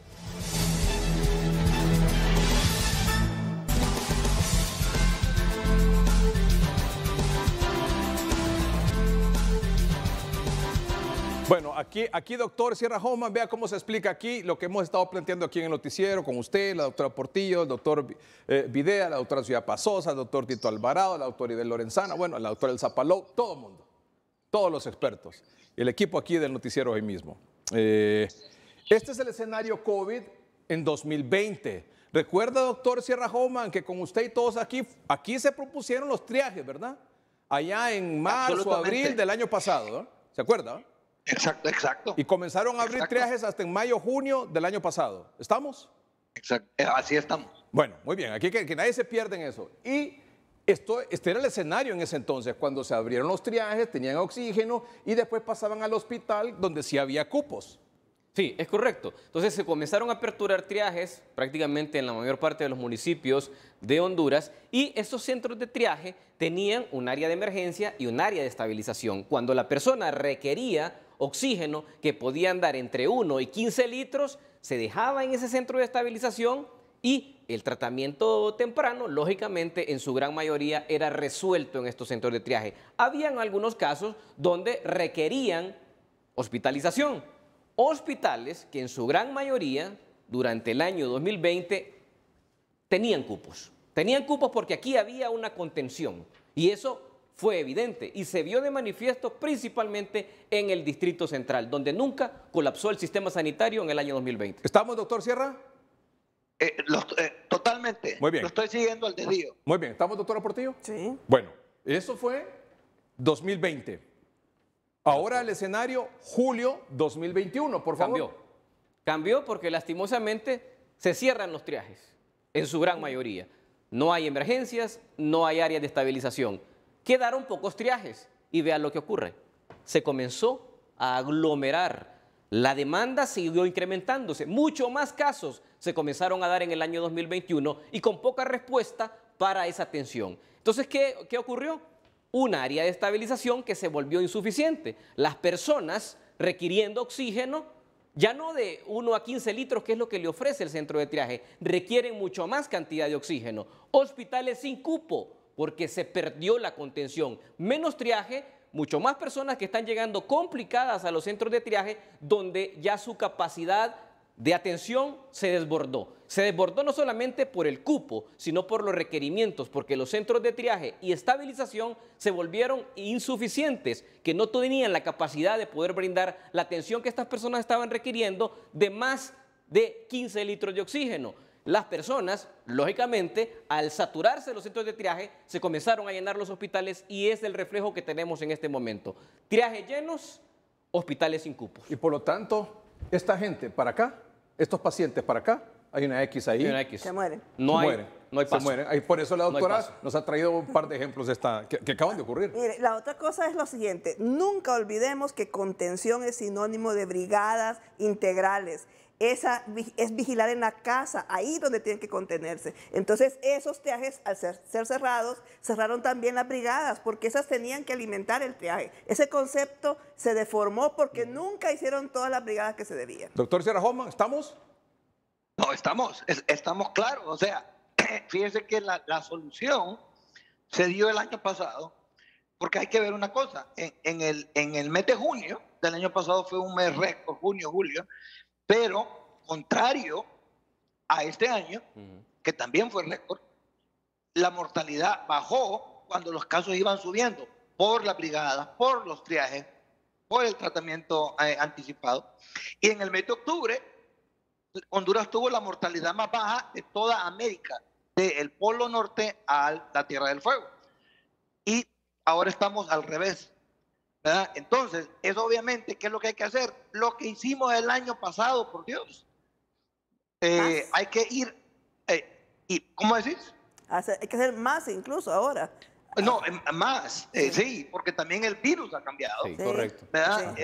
Entonces tenemos que nosotros ir mutando, nosotros tenemos que ir mutando a medida que el virus muta, nosotros tenemos que mutar para combatir el virus. Y aquí está entonces lo que se está proponiendo, doctor. El escenario que se propone, por favor. El escenario propuesto es aperturar o reaperturar los centros de triaje y brindar la atención por lo cual fueron constituidos para otorgar un aporte en las salas de estabilización de 1 a 15 litros. Y cuando eso se supere, antes de llegar al hospital, que exista el gran centro de estabilización. Ese gran centro de estabilización tendrá la capacidad o tendría la capacidad de atender personas que requieren oxígeno de 15 a 60 litros, que es una capacidad para lo cual este centro de alta complejidad en función a los requerimientos de oxígeno vendría a aliviar la situación hospitalaria. Y vemos flechas en doble dirección porque pacientes que van recuperándose y van necesitando menos litros de oxígeno pueden ser trasladados al gran centro de estabilización como un intercambio y pasar los críticos a las unidades de cuidados intensivos de los hospitales. Y puedo agregar otra flechita aquí. Casa. Es correcto. Del centro de estabilización, por supuesto, podría irse para su casa. Por supuesto. O del hospital también puede salir. O del mismo centro de claro, estabilización a los centros de triaje como se dio en su momento cuando de los hospitales se referían acá. Ahora, con un requerimiento menor de oxígeno. Doctor, ¿algún comentario? Sí, mire, la doctora Sosa dijo una cosa muy importante, no sé en qué programa, o no sé cuándo, pero hace como 2 semanas. Dijo que nadie en un hospital tiene alguien que esté en 5 litros o menos, tiene que irse a un triaje y darle la cama a otra persona. O sea, 5 litros cualquier médico general lo puede manejar. Sí. ¿Verdad? Y entonces eso creo que es el número mágico para mandar. Hay personas que están con 2, 3 litros, no en el tórax, pero en otros hospitales. Esas personas no deben estar ahí, deben estar ya, darle la cama a otra paciente un poquito más grave. Y otra cosa, en todos esos nuevos teóricos triajes y en el gran centro de estabilización tiene que haber telemedicina. Está aprobado. Sí. Hay que exigirla totalmente. Hay que apoyar a los médicos generales. Yo solo quisiera agregar algo. Miren, a mí también me gustaría que se pensara en el gran centro de estabilización como un concepto, porque podría ser que de pronto solo que tengamos un local ideal para poner alto flujo, ¿verdad? Que solo ocupe 50 camas. Hay que ponerlo. O sea, porque a veces también es más fácil gestionar y manejar. Y no, miren, tenemos médicos generales jóvenes, tienen 1 año de graduados. ¿Qué es lo que está diciendo usted? Los médicos generales, o sea, colocar centros de estabilización con alto flujo, que no necesariamente sean 250 camas, que pueda ser 50, o sea, pequeños. O sea, 50 aquí y 50 acá. Sí. ¿Por qué? Porque eso bloques. En bloques, porque eso mejora el acceso para la población. Eso también mejora la capacidad de gestión. Se ha estado diciendo y hablando injustificadamente de que los muchachos no pedían a tiempo, no sé qué, pero también hay que ponerse a pensar que no es lo mismo estar diciendo misa y tocando las campanas, atendiendo y gestionando y todo eso. Doctora, pero es que puede ser esto o puede ser... Pártalo en 2, pues. Sí, si aquí estamos hablando de 100 camas, de 200 camas, pues pártalo en 2 o en 3. Pero que se haga, doctora. Este es el concepto. Y que no se haga un lugar grande, el gran espacio, para seguir poniéndole 15 litros, porque ese es el error que está cometiendo el Estado en este momento. Amplía camas de centros de estabilización para poner 15 litros, estamos en lo mismo. Sí, eso está claro. No, para cambiar el concepto. He visto eso. Estamos habilitando más camas en los hospitales, estamos habilitando más camas en los triajes. ¿Resuelve eso? ¿Algo? No. Va a resolver. No, es que, miren, lo que hay que cambiar es el concepto, ¿verdad? Porque un gran centro de estabilización, ¿verdad? Si no me deja aquí mentir el doctor Videa y Miguel, allí ya hay que aplicar y tener biomarcadores, porque ahí ya hay que aplicar esteroides, anticoagulantes, ya hay que dar un abordaje médico más complejo. Catracho. Ahí el gran centro de estabilización no cabe más que catracho en el manejo. Entonces, este es el concepto. Puede ser un lugar, pueden ser 2, hasta 3, pero que se haga. Y en la periferia también. Porque, que se haga. Muy bien, está muy bien. Muy bien. Y en las cabeceras departamentales, porque este es un modelo para el Distrito Central. Tenemos 5 minutos para terminar el programa esta noche. Este titular es importante, sobre todo para todos los pacientes o todas las personas que fueron vacunadas con la primera dosis de Sputnik. Sí. La Sputnik. La Sputnik. Ojo con esto. Rusia publicará este mes de julio los primeros resultados de los ensayos para combinar las vacunas Sputnik y AstraZeneca. Póngame el artículo, por favor. Muy bien, gracias. El Fondo Nacional de Inversiones del país anunció que las conclusiones de las pruebas podrían estar listas en las próximas 2 semanas. Rusia, bájelo por favor. Rusia espera este mes tener los primeros resultados de los ensayos clínicos que se están efectuando para combinar las vacunas anti-COVID Sputnik y AstraZeneca, informó este martes el director del Fondo de Inversiones Directas de Rusia. Las pruebas para combinar las 2 vacunas contra la enfermedad de COVID-19 están siendo finalizadas en Azerbaiyán y algunos otros países y esperamos la publicación de los resultados de este ensayo en las próximas 2 semanas, a finales de julio. Vamos a ver, doctor Videa, por favor. Hace exactamente un mes en este programa propusimos responsablemente porque veníamos conociendo estos estudios. O sea, cuando aquí venimos a hablar no son situaciones o propuestas antojadistas, sino que son propuestas que surgen de revisar lo que está ocurriendo en el mundo. Y ya Rusia había iniciado los estudios con la vacuna de AstraZeneca, que es la información que tenemos más a la mano en relación a combinar o la posibilidad de combinar otro tipo de vacunas con Sputnik V. Su recomendación al gobierno, en primer lugar, ya prácticamente es un hecho de que la Sputnik no va a venir, no tenemos ninguna información al respecto, y ya está corriendo el tiempo, ya creo que hay 2 meses, ya hay dos meses desde la primera aplicación de la Sputnik. Sí. Y esta población está muy impaciente, ansiosa, nerviosa y con toda razón. ¿Cuál es la recomendación? En primer lugar, la primera opción sería colocar AstraZeneca y ponerse en contacto con estas personas que ya conocen. Y esperar el resultado de este informe. Sí, pero exigir un preliminar porque, o sea, si aquí nos vamos a esperar 30 días más, nos vamos a llevar a los 3 meses con esta población. No, para mí la recomendación es esperar, porque esto puede ser positivo o puede ser negativo. Entonces, una cosa es esperar para que se calme la población, que con su mascarilla bien se puede proteger. La segunda es tener un plan B. Ese es el otro plan B, que eso sí estoy de acuerdo yo que hay que pensar qué se puede hacer. Pero el asunto es que estamos contra el tiempo, ¿verdad? Exactamente, sí. Pero el asunto es el siguiente, mire, hay que plantearse que hasta que el estudio no aparezca positivo o negativo, no se puede tomar una decisión. Y la gente tiene que entender, es que la gente ha entrado en una histeria colectiva con este asunto. Si estuvo un año sin contagiarse, usando mascarilla y medidas de bioseguridad, puede esperar un poco. 2 minutos, doctor Sierra Hoffman.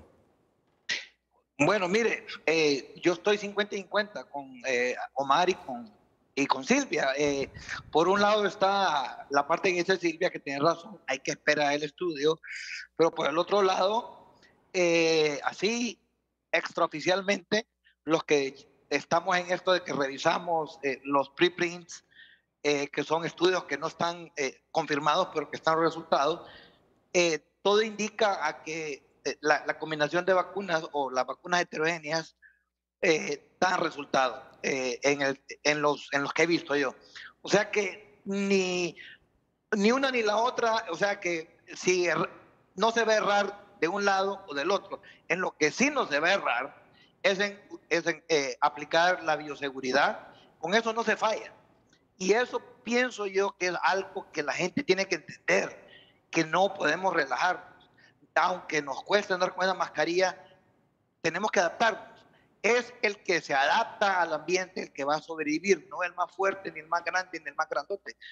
Aplicado aquí al COVID, es el que es disciplinado, el que se lava las manos, el que se distancia socialmente, etc. Y si tiene un minuto, yo le pedí permiso a un amigo mío, que lo tengo de ejemplo, y por fin un año después me dice que, ok, que diga.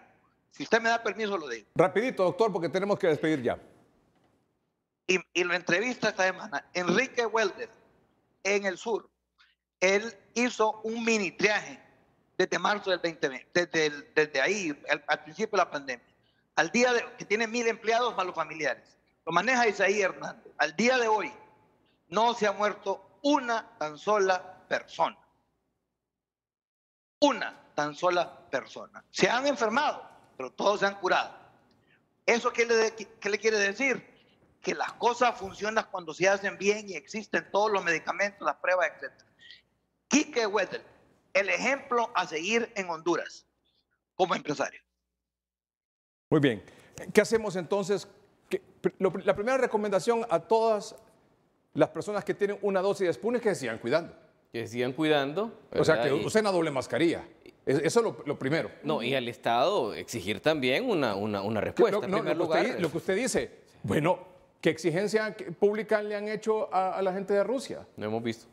Es que ese es para mí el concepto. ¿Sí? O sea, aquí tenemos que ser responsables porque el que se responsabiliza de nosotros con este asunto de la vacuna es el gestor. Sí. Entonces, ellos son los que tienen que decirnos oficialmente qué información tienen. ¿Cuánto tiempo tienen? O sea, la primera dosis pierde efectividad. No, tiene ¿Hasta 3 meses? Sí, 3 meses. 3 meses. Sí. 3 meses. 3 meses. Sí. Hasta 3 meses. Fíjense que la Sputnik tiene una característica que no tienen las otras vacunas. Es que el Sputnik 1, vamos a decirle 1, y la Sputnik 2 son distintas. O sea, con la segunda le quisieron poner un plus a la segunda vacuna. O sea que la Sputnik 1 originalmente la iban a hacer como la Johnson & Johnson, pero le quisieron dar un plus. Entonces sí, tiene una potencia como la de Johnson & Johnson, más o menos, para darle un ejemplo nada más. Entonces, la segunda vacuna es distinta, o sea que sí, más o menos 2 o 3 meses. Bueno, entonces si tenemos ese tiempo, por un lado, la población que fue vacunada con esa Sputnik 1, tranquilos, seguirse cuidando, doble mascarilla y lo demás que ya todos sabemos, pero tranquilos. Esperar el resultado de esta investigación que está haciendo el gobierno ruso de esta combinación, porque puede ser que el resultado sea positivo o que el resultado sea negativo. Muy bien. O neutro. O neutro. Que sería beneficioso. Sí, sería beneficioso, ¿verdad? Sería beneficioso. Muy bien. En caso que así fuera, aplicar entonces como segunda dosis la AstraZeneca. Sí, y como única segunda dosis. Sí, como única... es correcto eso. No empezar con ese esquema, porque andan muchas personas en el país queriendo... De eso no hay ningún estudio en el mundo, ¿verdad? Ojo con eso. Con 3 dosis, en un término menor a 3 meses, eso no existe. Escuché en algún lado, no puedo decir dónde, porque no estoy autorizado para hacerlo, que existía la posibilidad que aquí en Honduras se le aplicara la Moderna como segunda dosis al Sputnik. Muy tarde ya. Los estudios no van a resolver en 30 días. ¿Qué implicaría eso, según información? Que al menos unas 1,000 personas, de las 46,000 y pico que fueron vacunadas con una dosis de Sputnik, 1,000 personas se aplicaran como segunda dosis la vacuna de Moderna y esperar unos 14 o 20 días a ver si habían levantado anticuerpos, y si habían levantado anticuerpos y no había ninguna otra reacción, pues bien, y si no habían levantado anticuerpos, poner una segunda, en este caso Moderna, sería tercera vacuna, para que tal vez así levantara anticuerpos. ¿Su opinión? Eso es experimental. Eso es experimental y necesita tiempo para ser diseñado, aprobado y es experimental. O sea, no es así nomás que se va a hacer. Nos quedamos con el planteamiento inicial, doctor. Sí, no le resolvería a los 40,000 que ya se la pusieron porque ese estudio no terminaría en 30 días, que es los requerimientos que está teniendo la vacuna. ¿Estamos de acuerdo? Sí, mire, lo más viable es porque el concepto del Sputnik, la Johnson & Johnson y la AstraZeneca es el mismo. El tipo de vacuna es el mismo, vienen siendo lo mismo. Las mRNA, la Pfizer y la Moderna son otra cosa. O sea que la mezcolanza entre la Sputnik, AstraZeneca y Johnson & Johnson más o menos estaría entre la familia. Correcto. Entonces, tiene más lógica científica la Sputnik con la AstraZeneca, sí. Muy bien, excelente. Quiero decir otra cosa, nos están dando un poquito más de tiempo, porque quiero también desarrollar este tema. ¿Ha habido una actualización, se puede decir, con el tratamiento? Sí. Una actualización del protocolo de atención para pacientes COVID en Honduras. Una actualización del protocolo del tratamiento para pacientes COVID en Honduras. ¿En qué se ha concluido? Doctor Sierra Homan. Sí, mire, la enfermedad está dividida realmente en 4, en asintomáticos, pacientes levemente asintomáticos, un poquito más, 1A, 1B, 2A, 2B y crítico, ¿verdad? Ya de hospital.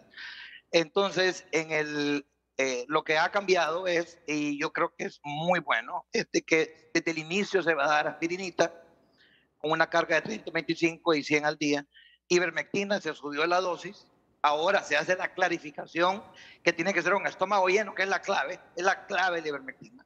Y por el otro lado, la colchicina va a ser dado desde el día número 1 porque es un antiinflamatorio no esteroidal que impacta en la carretera de inflamación del COVID. Esa carretera de inflamación del COVID es única, ¿verdad? Y solo ciertas moléculas la impactan. La colchicina siendo uno, ¿ok? Y no es esteroidal, ¿verdad? No baja la defensa. Entonces, la pregunta es un momentito. Este es el catracho. ¿Tenemos el de maíz? ¿Tenemos el de maíz? Ok, búsqueme rápido el de maíz. Porque en cuanto a catracho, que ya cuando el paciente está un poco complicado, ¿cambia algo? ¿Le agregan algo? ¿Le quitan algo? ¿Sustituyen con algo? Realmente en catracho no. Solo que ya pues el tiempo, el tocilizumab se da más rápido, la dexametasona o los esteroides, perdón, con las dosis más altas. Muy bien. Cambian las dosis, la anticoagulación, se hace énfasis, la pronación, etcétera.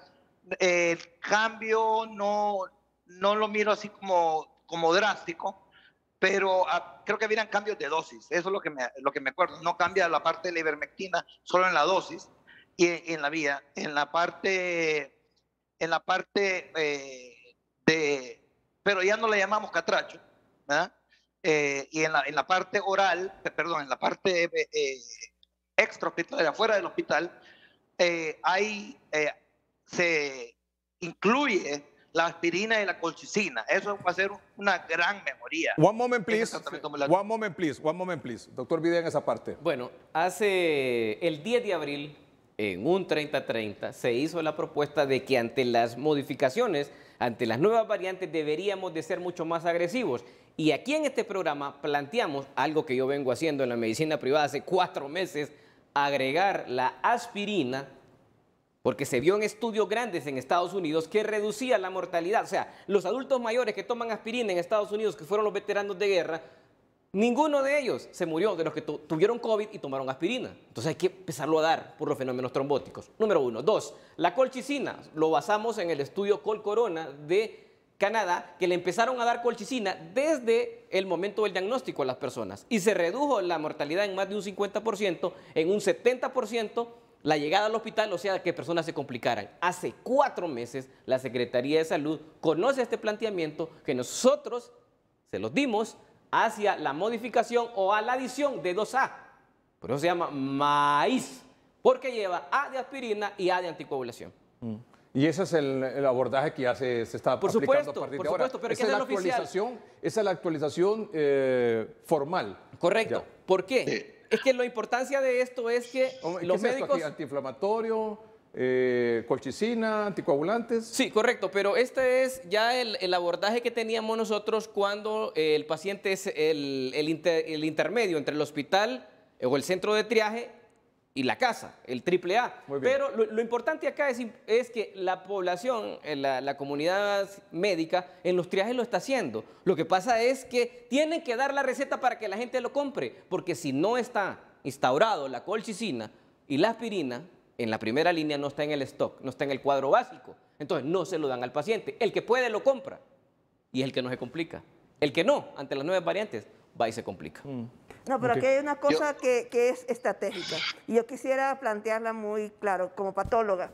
En primer lugar, que realmente el valor que han tenido estos esquemas no es tanto el nombre. El nombre desaparece maíz, desaparece catracho de los protocolos. Lo importante es que persiste el concepto. Yo creo que el mayor aporte que se ha hecho en esto es un abordaje multimecanismo, entender que la inflamación tiene que ser atacada por las 2 líneas que llevan al proceso complicado de inflamación y también la parte de coagulación, de hipercoagulación. Entonces, eso persiste tanto y se confirma tanto en la fase viral como en la fase inflamatoria.